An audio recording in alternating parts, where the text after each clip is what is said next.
వేసుకుంటే కారం రంగు రుచి ఆచి కారం పొడి. బంగారం వెండి ధరలు రోజు రోజుకు కొనుగోలుదారులకు చుక్కలు చూపిస్తున్నాయి. ఊహించని రీతిలో పెరుగుతున్న ధరలు చూసి సామాన్యుడు భవిష్యత్తులో వాటిని కొనడమే కష్టమన్న ఆలోచనకు వస్తున్నాడు. ట్రంప్ తీసుకుంటున్న నిర్ణయాలకు తోడు వెండి బంగారానికి భారీగా డిమాండ్ పెరుగుతోంది. అంతర్జాతీయంగా నెలకొన్న పరిస్థితులు వీటి ధరల పెరుగుదలకు కారణమంటున్నారు నిపుణులు. తాజాగా బంగారం ధర మరోసారి పెరిగింది. 24 క్యారెట్ల బంగారం 10 గ్రాముల ధర 1470 పెరిగి 1,59,000కు చేరుకుంది. 22 క్యారెట్ల బంగారం 10 గ్రాముల ధర 1,350 పెరిగి 1,45,000 దాటింది. ఇక వెండి కాస్త శాంతించింది. కిలో వెండిపై కేవలం 100 పెరిగింది. ప్రస్తుతం కేజీ వెండి ధర 3,60,000గా ఉంది.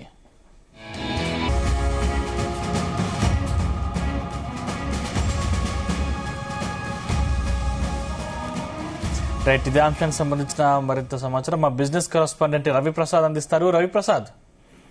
Good morning Sandeep. ఓవరాల్ గా మనం గత సంవత్సరం నుంచి చూస్తున్నాము బంగారం అండ్ వెండి యొక్క పరుగులు అయితే ఆగడం లేదు. ముఖ్యంగా లాస్ట్ 1 year ని చూసుకుంటే బంగారం వచ్చేసి 70% దాకా పెరగడం జరిగింది. వెండి వచ్చేసి 120%, 130, 150% దాకా పెరగడం మనం అబ్జర్వ్ చేయొచ్చు. ఓవరాల్ గా బంగారం అండ్ వెండి పైన అయితే ఇన్వెస్టర్ల యొక్క ఇన్వెస్ట్మెంట్ అయితే కంటిన్యూ అవుతుందని చెప్పాలి. తర్వాత ఎట్టి పరిస్థితుల్లో కూడా బంగారం అండ్ వెండి మాత్రం ఆగడం లేదు. కంటిన్యూగా మనకు పెరుగుతూనే ఉంటుంది. ముఖ్యంగా మెయిన్ కారణాలు మనం చూసుకుంటే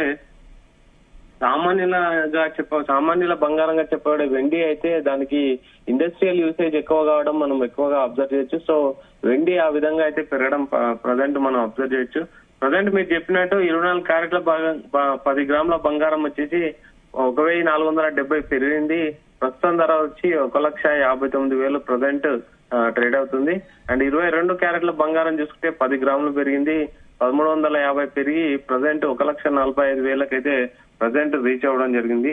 వెండి ధర చూసుకుంటే కిలో వచ్చేసి 100 రూపాయలు పెరిగింది. ప్రస్తుతం కిలో వచ్చేసి కేజీ 3,60,000 ప్రజెంట్ మార్కెట్ లో పలకడం జరుగుతుంది. ముఖ్యంగా మెయిన్ కారణాలు చూసుకుంటే మనము ప్రపంచ స్థాయిలో అనిశ్చితులు నెలకొవడం, ట్రంప్ యొక్క ధోరణిలో టారిఫ్లపై వివిధ EU దేశాల పైన గానీ, ఇండియా పైన గానీ, రష్యా పైన గానీ, ఇరాన్ పైన దాడి, రీసెంట్ గా ఇరాన్ వైపు యుద్ధ నౌకలను పంపించడం, ఇవన్నీ అన్సర్టనిటీస్ పెరగడం అనేది మనం అబ్జర్వ్ చేయొచ్చు. గ్లోబల్ అన్సర్టనిటీస్ వల్ల సెంట్రల్ బ్యాంకులు అయితే గోల్డ్ అండ్ సిల్వర్ యొక్క అమ్మకాలను బాగా కంటిన్యూ చేయడం అనేది మనం అబ్జర్వ్ చేయొచ్చు. భవిష్యత్తులో బంగారం వెండి కొనడం బాగా కష్టమవుతుందని కూడా ఎక్స్పర్ట్ చెప్పడం జరిగింది. ముఖ్యంగా బంగారం విషయంలో చూసుకుంటే సేఫ్ హెవెన్ గా ఇన్వెస్ట్మెంట్ గా భావించే వాళ్ళు ముఖ్యంగా అన్సర్టనిటీస్ వల్ల అంటే యుద్ధం రావచ్చు, లేకపోతే ఆర్థిక ట్రేడ్ వార్ రావచ్చు, లేకపోతే ఇంకా ఏదన్నా కారణాల వల్ల అయితే ఓవరాల్ గా ఈక్విటీకి మొత్తం అంటే క్యాష్ కి ఎటువంటి ప్రమాదం జరుగుతుంది, ఇన్ఫ్లేషన్ ఎదుర్కోవాలంటే మాత్రం బంగారం ఒకటే సేఫ్ హెవెన్ గా భావించి వివిధ దేశాలకు చెందిన ప్రపంచ దేశాల అన్ని సెంట్రల్ బ్యాంకులు కూడా గోల్డ్ కొనడం మనం ముఖ్యంగా మెయిన్ కారణం గోల్డ్ పెరగడానికి, డిమాండ్ పెరగడానికి అబ్జర్వ్ అయితే చేయొచ్చు. తర్వాత సప్లై కూడా కొంచెం తగ్గడం గోల్డ్ కు సంబంధించి కూడా మనం అబ్జర్వ్ చేయొచ్చు. సో ఆ విధంగా గోల్డ్ అయితే పరుగులు తీయడం జరుగుతుంది.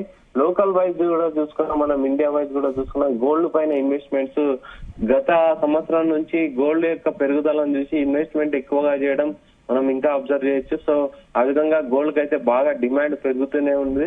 ఎట్టి పరిస్థితులలో అంటే కొన్నవాళ్ళు కొనడం తప్ప దాన్ని ఎగ్జిట్ అంటే సెల్లింగ్ లో మాత్రం ఎట్టి పరిస్థితుల్లో లేరని చెప్పాలి ఇన్వెస్టర్లు. సో ఆ విధంగా గోల్డ్ పెరుగుతూనే ఉంటుంది. తర్వాత సిల్వర్ విషయానికి వస్తే ముఖ్యంగా సిల్వర్ ఇండస్ట్రియల్ యూజేజ్ ఎక్కువ, ఈవీ వెహికల్స్ కు సంబంధించిన వాటిలో సిల్వర్ ని ఎక్కువగా వాడడం అనేది మనం అబ్జర్వ్ చేయొచ్చు. తర్వాత దాని సప్లై కూడా తక్కువగా ఉండడం అనేది కూడా మనం సిల్వర్ విషయంలో అబ్జర్వ్ చేయొచ్చు. సో ఆ విధంగా ఇండస్ట్రియల్ యూసేజ్, పర్సనల్ యూసేజ్ ఈ విధంగా కంటిన్యూ అవ్వడంతో సోలార్ సంబంధించిన ప్యానల్స్ లో కూడా వీటిని యూజ్ చేయడం, ముఖ్యంగా ఈవీకి సంబంధించిన వాటిలో కూడా యూజ్ చేయడం. తర్వాత డాటా సెంటర్లు, ఏఐకి సంబంధించిన డాటా సెంటర్లో కూడా కాపర్ అండ్ సిల్వర్ యూసేజ్ అనేది బాగా కంటిన్యూ అవ్వడం అనేది మనం అబ్జర్వ్ చేసాం. సో ఆ విధంగా ఇండస్ట్రియల్ యూసేజ్ ఎక్కువ అవ్వడం వల్ల సిల్వర్ పెరగడం, తర్వాత గ్లోబల్ అనిశ్చితుల వల్ల గోల్డ్ యొక్క రేట్లు పెరగడం అనేది బాగా డిమాండ్ పెరిగింది. సో ఇన్వెస్టర్లు కూడా భవిష్యత్తులో గోల్డ్ ఇంకా పెరుగుతుంది, గత సంవత్సరం నుంచి 70% పెట్టిన గోల్డ్ ఇంకా పెరగొచ్చు అనే భావనతో, తర్వాత సిల్వర్ కూడా ఇంచుమించు 150% 200% లాభం వచ్చిన వాళ్ళు కూడా ఉన్నారు. ఆ విధంగా కంటిన్యూగా సోషల్ మీడియాలో కూడా గోల్డ్ అండ్ సిల్వర్ పైన అయితే ఇన్వెస్ట్మెంట్ గురించి మాట్లాడడం, ఆ విధంగా ట్రంప్ యొక్క వివిధ దేశాల పైన అవలంబించే వైఖరి వల్ల యుద్ధ భయాలు, తర్వాత ట్రేడ్ వార్లు, ఇంకా అనిశ్చితులు నెలకొల్తాయనేది ఒక భావనతో అయితే ఖచ్చితంగా ఇన్వెస్టర్లు, అటు ఇన్స్టిట్యూషన్లు కానీ రిటైల్ ఇన్వెస్టర్లు కానీ ఉండడం అనేది మనం బాగా అబ్జర్వ్ చేయొచ్చు. సో ఆ విధంగా డిమాండ్ అయితే బాగా పెరగడం జరుగుతుంది. ఇంకా డిమాండ్ ఇంకా కొనసాగుతుంది. ఖచ్చితంగా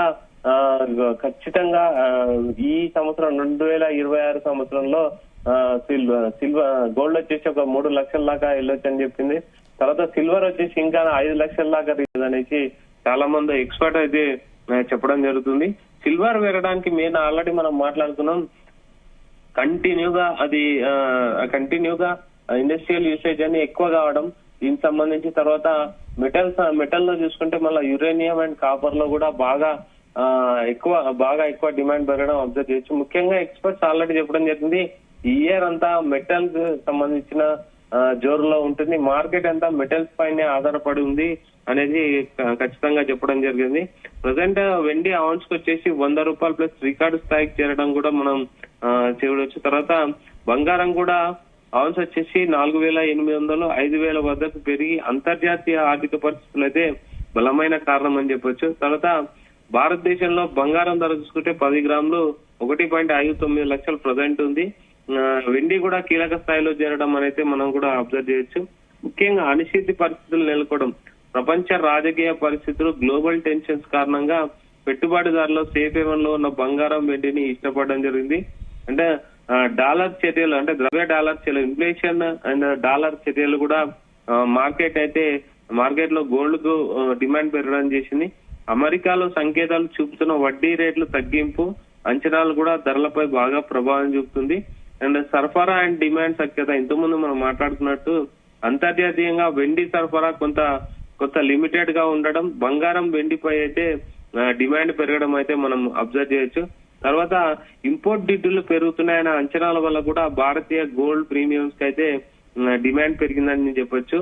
ఇది ధరలను ప్రభావితం చేస్తుంది, ఎందుకంటే మన దేశం ఎక్కువగా వెండి అండ్ గోల్డ్ ఎక్కువగా దిగుమతి చేసుకుంటుంది కాబట్టి ఇంపోర్ట్ డ్యూటీలు పెరుగుతాయన్న అంచనాలతో ఆటోమేటిక్ గా డిమాండ్ పెరగడం మనం అబ్జర్వ్ చేయొచ్చు.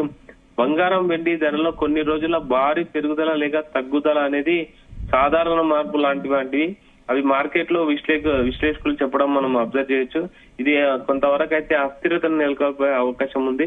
కొంత సమయానికి ధరలు తగ్గిన సందర్భాలు ఉన్నా కూడా మార్కెట్ లో ఎటువంటి పరిస్థితుల్లో కూడా గోల్డ్ అండ్ సిల్వర్ కి అయితే డిమాండ్ కంటిన్యూగా పెరుగుతుందని చెప్పడం మనం అబ్జర్వ్ చేయొచ్చు. తర్వాత లోకల్ వైజ్ మన డొమెస్టిక్ లెవెల్లో ఆలోచిస్తే పండుగలు మరియు పెళ్లిళ్ల సీజన్ కాబట్టి కొనుగోళ్లు ఎక్కువగా ఉండడం, సామాన్య వినియోగదారుల పాత్ర కూడా అంటే ఇందులో డిమాండ్ పెరగడానికి ఎక్కువగా ఉందని చెప్పొచ్చు. తర్వాత వెండిని ప్రముఖంగా అంటే సోలార్, స్థిర విద్యుత్ అండ్ ఈవీ వెహికల్స్ సంబంధించిన వాటిలో యూజ్ చేయడం అనేది వెండికి బాగా డిమాండ్, అంటే అనుకున్న దానికనుకే ఎక్కువ డిమాండ్ రావచ్చు అనేది ప్రజెంట్ మనం చూడొచ్చు. 2026 2 లక్షలకు చేరవచ్చు అనే మార్కెట్ అంచనాలు అయితే భారీగా ఉన్నాయి. వెండి కూడా 3 లక్షలు దాటిన తర్వాత మరింత పెరుగుతుంది అనేసి అంటే ఇన్వెస్టర్స్ అయితే ఎక్కువ భావించవచ్చు అని అయితే ఎక్స్పర్ట్స్ అంచనా వేస్తుంటారు. ఓవరాల్ గా మనం చూసుకుంటే స్టాక్ మార్కెట్లను ప్రభావితం ఈక్విటీ కంటే ఎక్కువగా కమ్యూనిటీ సైడ్ వెళ్ళడం అయితే మనం అబ్జర్వ్ చేయొచ్చు. ముఖ్యంగా మనం మళ్ళీ ఒకసారి రిమైండ్ చేసుకుంటే మెయిన్ కారణం ఏంటంటే గ్లోబల్ యొక్క అనిశ్చితుల వల్ల గోల్డ్, అంటే సెంట్రల్ బ్యాంక్ రిజర్వ్ వల్ల గోల్డ్ పెరగడం. తర్వాత సిల్వర్ వైజ్ చూసుకుంటే ఇండస్ట్రియల్ వైజ్, అంటే ప్రపంచవ్యాప్తంగా ఇండస్ట్రియల్ సంబంధించి gold and silver and copper బాగా యూజ్ చేయడం వల్ల ఆ రెండు మెటల్స్ కి బాగా డిమాండ్ పెరగడం కంటిన్యూగా ఇదైతే మనం అబ్జర్వ్ చేయొచ్చు. సో ఆ విధంగా అయితే ఎక్కువగా ఇన్వెస్టర్లకు కూడా లాస్ట్ గత సంవత్సరంన్నర నుంచి గోల్డ్ అండ్ సిల్వర్ పైన వచ్చిన రిటర్న్స్ ను ఆధారంగా చేసుకొని భవిష్యత్తులో ఇంకా దానికి డిమాండ్ ఉండదని చెప్పడం కూడా సోషల్ మీడియాలో బాగా ట్రెండ్ అవుతుంది. దానికి కూడా ఒక కారణం అని చెప్పొచ్చు. రియాలిటీ వైజ్ కూడా చూసుకున్నా కూడా మనకు మంచి రిటర్న్స్ రావడంతో గోల్డ్ ఈటీఎఫ్ సంబంధించి కానీ బాండ్ సంబంధించి కానీ కొందరు ఫిజికల్ గోల్డ్ కానీ ఈ విధంగా అయితే కంటిన్యూగా కొనుగోలు చేయడం జరుగుతుంది. ఎక్స్పర్ట్స్ చెప్పేది ఏంటంటే అంటే వాలిటాలిటీ ఎక్కువ ఉంది గోల్డ్ అండ్ సిల్వర్ లో.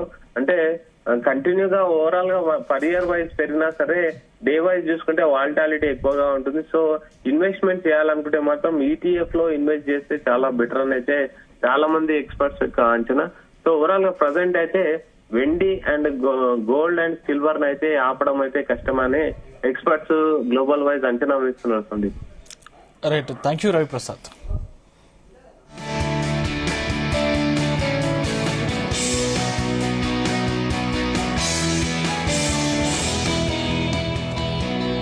మగుమల వంటలే వంటలే తెరకొట్టే కారం రంగు రుచి ఆచి కారం పొడి.